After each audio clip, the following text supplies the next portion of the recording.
Hai, saya Tom MCFA, founder Top Coach Indonesia.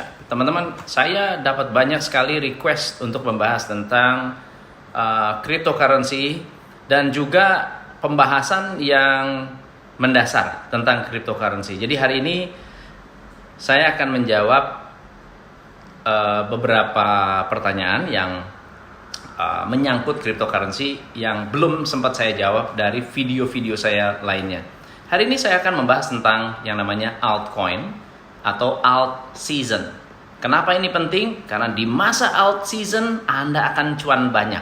Oke? Jadi buat Anda yang baru tahu, kita bahas dulu apa itu Bitcoin. Nah, Bitcoin adalah sebuah mata uang baru atau kita sebutnya mata uang elektronik yang diciptakan tahun 2009 oleh nama samaran Satoshi Nakamoto. Jadi mereka saya yakin ini bukan satu orang, pasti sekelompok orang yang menggunakan nama palsu, di mana dari white paper tersebut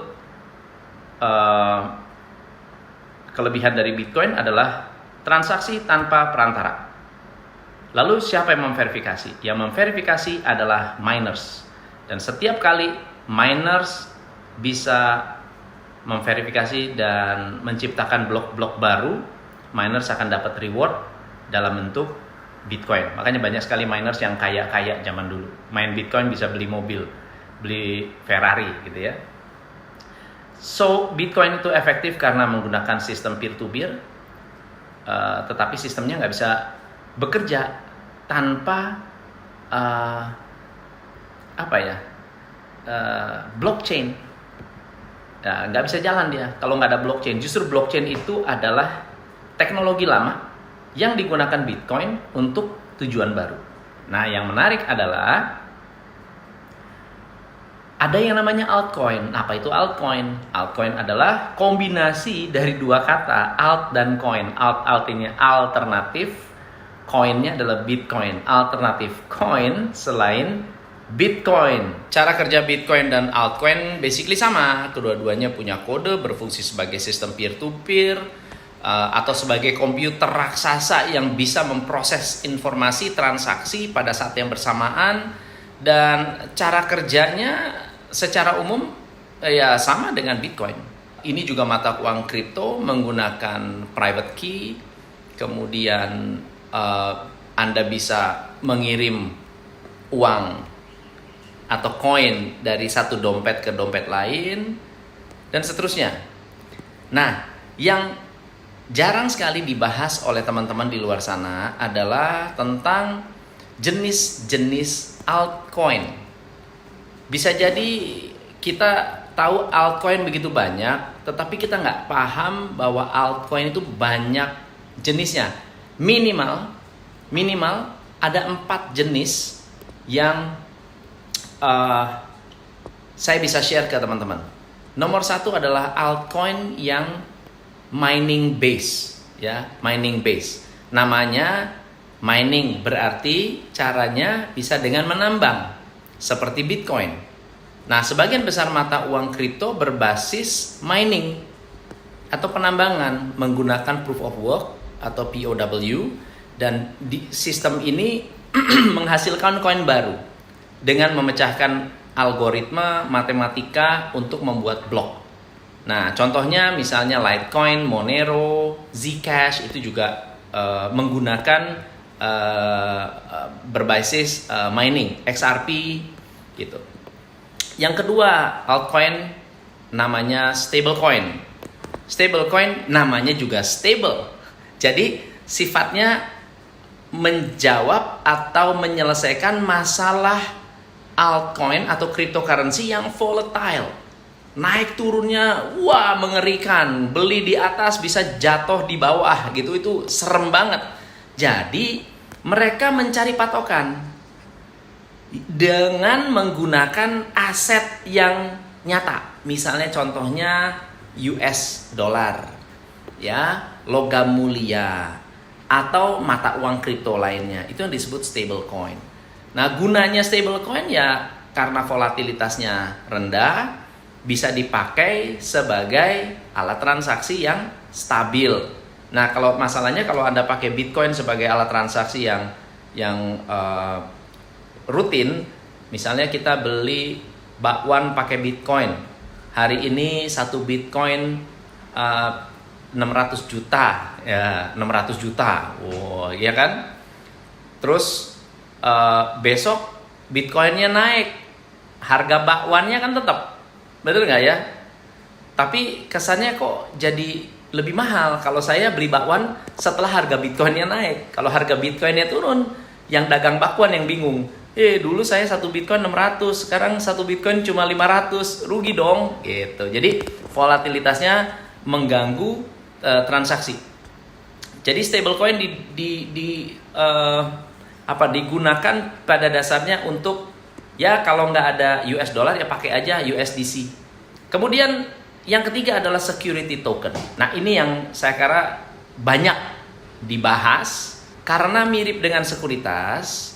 Berarti ketika Anda membeli security token, Anda sedang membeli company. Paham ya? Bukan koin.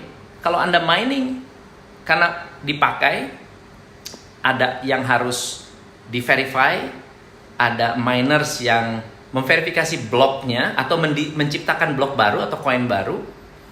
Si security token tuh nggak begitu. Ada yang namanya perusahaan melakukan launching, ICO, ya, initial coin offering, lah koinnya dipakai untuk development project, begitu. Harapannya kalau Anda mau untungnya dari perdagangan di pasar saham atau perdagangan di naik turunnya harga token. Kalau misalnya tokennya rame, laku, Anda jual tinggi, kemudian Anda bisa beli dengan harga murah. Nah, yang jadi masalah adalah security token ini mirip dengan saham tradisional. Mereka akan menjanjikan equity atau mungkin ada yang menjanjikan pembayaran dividen kepada pemegangnya. Nah, prospek dari apresiasi harga itulah yang menjadi daya tarik buat investor untuk masuk uang pada saat ICO. Permasalahannya adalah di pasar modal, perusahaan yang IPO, proven nggak mereka memiliki perusahaan yang bagus? Proven. Kenapa? Karena begitu banyak proses, panjang prosesnya sampai Anda bisa IPO. Nggak mungkin perusahaan abal-abal masuk IPO. Ya, sejelek-jeleknya mereka punya modal. Nah, sementara ICO itu beda. Siapapun bisa melakukan atau membuat koin, setelah itu launching deh. Projectnya apa? Nggak ada yang tahu. Projectnya gimana? Nggak ada yang tahu. Itu yang disebut scam. Dan banyak sekali altcoin, jumlah altcoin udah lebih dari 4.000. Udah lebih dari 4.000. Kalau Anda tidak berhati-hati, Anda nggak tahu apa yang Anda beli, Anda akan terjebak dengan beli harga murah, lalu kemudian mau jual mahal nggak bisa karena harganya udah hancur. Nah, yang keempat namanya utility token. Apa beda antara security token dan utility token? Kalau security token berarti ada project yang dibuat dan Anda mendanai project tersebut. Kalau projectnya menguntungkan, Anda dapat untung. Utility token tidak punya project. Dia adalah cryptocurrency yang dikeluarkan untuk mendanai cryptocurrency itu sendiri. Nah, cuma koin Anda bisa dipakai untuk membeli jasa produk yang ditawarkan oleh si penerbit kripto tadi. Misalnya, contohnya, saya bilang sama Anda, saya akan membuat TCI coin. Nah, TCI coin Anda bisa perjualbelikan, boleh. Tetapi TCI coin ini Anda bisa pakai untuk membayar workshop. Itu utility coin namanya, atau utility token. Gitu. Nah, utility token tujuannya sebetulnya adalah crowdfunding.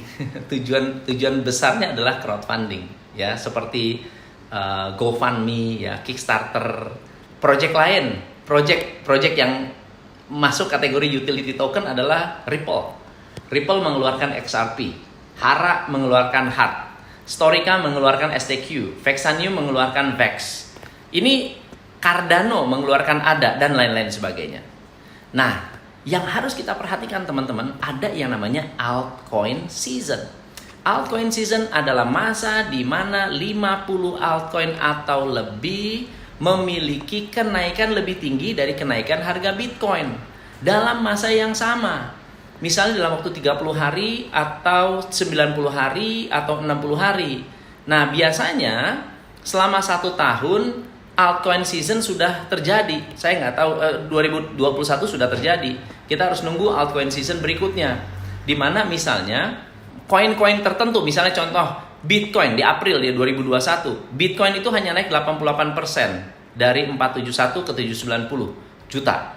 Lalu altcoinnya gimana? Ternyata di periode yang sama ada Ethereum naiknya 291%, BNB itu naik 1540%, Dogecoin itu naik 4600%, Uni itu naik 800%. Nah, jadi dari 5 aset itu aja udah melebihi kenaikan dari Bitcoin. Nah, kenapa altcoin? Karena pada saat Anda beli altcoin, rata-rata harganya sangat murah. Jadi kalau naik 4.000%, 1.500%, Anda bisa cuan abis-abisan. Gitu teman-teman. Jadi semoga apa yang saya bahas hari ini bisa memberi manfaat. Next time kita akan membahas lagi tentang cryptocurrency. Buat Anda yang baru, semoga bisa bermanfaat. Buat Anda yang sudah jago di main cryptocurrency, please komen pandangan Anda dan tambahkan di komen karena saya juga masih belajar. Thank you so much. Saya Tom MC Ifle. Salam pencerahan. Hanya di Top Coach Indonesia.